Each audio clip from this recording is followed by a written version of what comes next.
In the coming week, the families of 29 people who were killed when an RAF helicopter crashed in 1994 are due to have a landmark meeting with government ministers. Members of the Chinook Justice Campaign are pushing for a judge-led inquiry into the incident. In a moment, we'll speak to the son of one of those killed. But first, here's more from a BBC documentary about the crash. An RAF Chinook helicopter with 29 people on board has crashed in the west of Scotland. It hit a hill in thick fog. An eyewitness reported hearing... 25 really key individuals responsible for intelligence in Northern Ireland had been wiped out at a stroke. The Army had lost 9 senior officers, 10 RUC, all of them special branch, 5 MI5, 1 civil servant, and then you had the 4-person crew. All gone.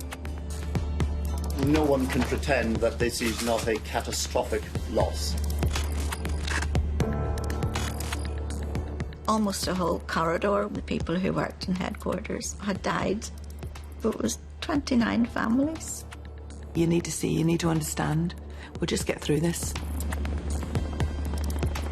How could this happen? I mean, they were not ordinary pilots. As a family, we were just in shock. I just can't understand what happened. In my mind, this was Marchioness, this was Flixborough, this was Bloody Sunday, this was Hillsborough. Same old thing all over again. All we're asking for is the truth. I would just like to know why my husband died.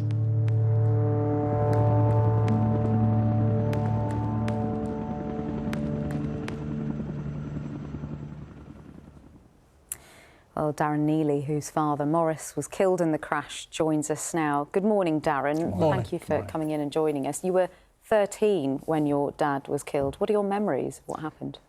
Good memories, but also painful.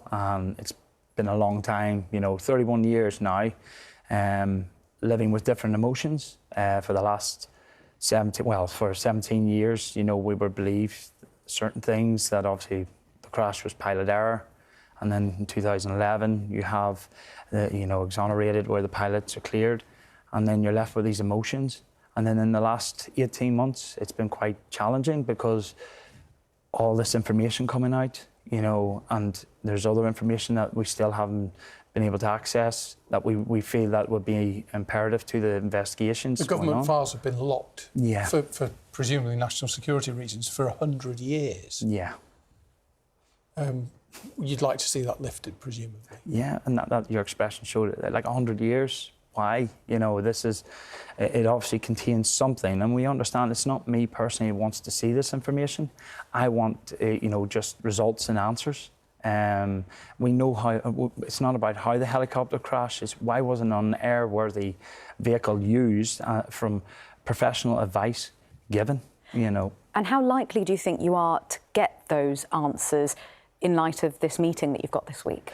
Well, it's a historic meeting for us, and it's great that 3 ministers are meeting with us from the MOD and the victims minister, who was responsible for pushing the Hillsborough law. And we feel that our case it would be a great example for that.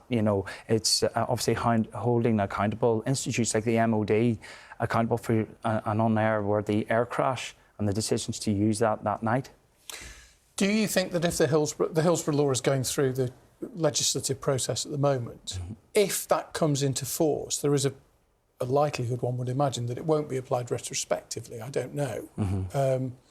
So will it help you? Oh, I believe for the general public, what we want is a judge public-led inquiry. But you had excuse me for interrupting, you had a judge-led review back in 2010. Okay. How would this be different, a judge-led public inquiry?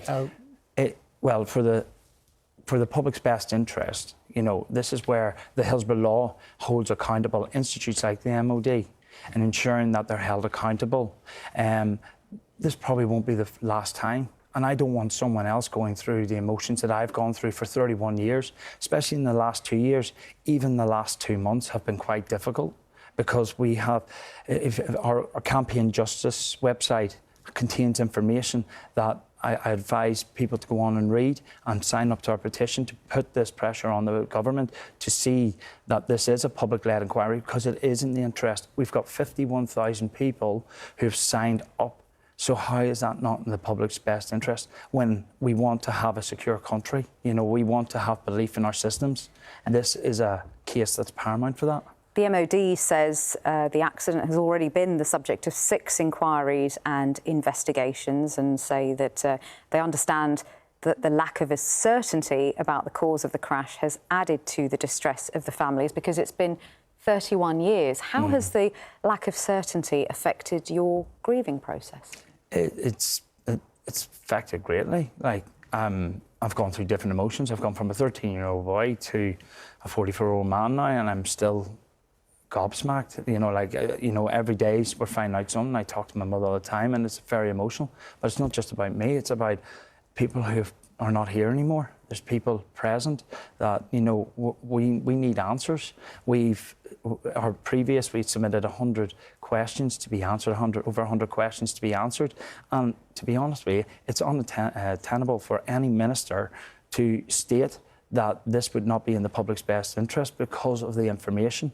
And all that information is accessible on our website that has led us to this point and what we want to achieve. While you're talking, we're seeing pictures of your dad and you with him. What was he like? I'd say just a gentleman. He was just very supportive to everyone, made friends everywhere he goes. I think I do have that myself. You know, he dedicated to his family.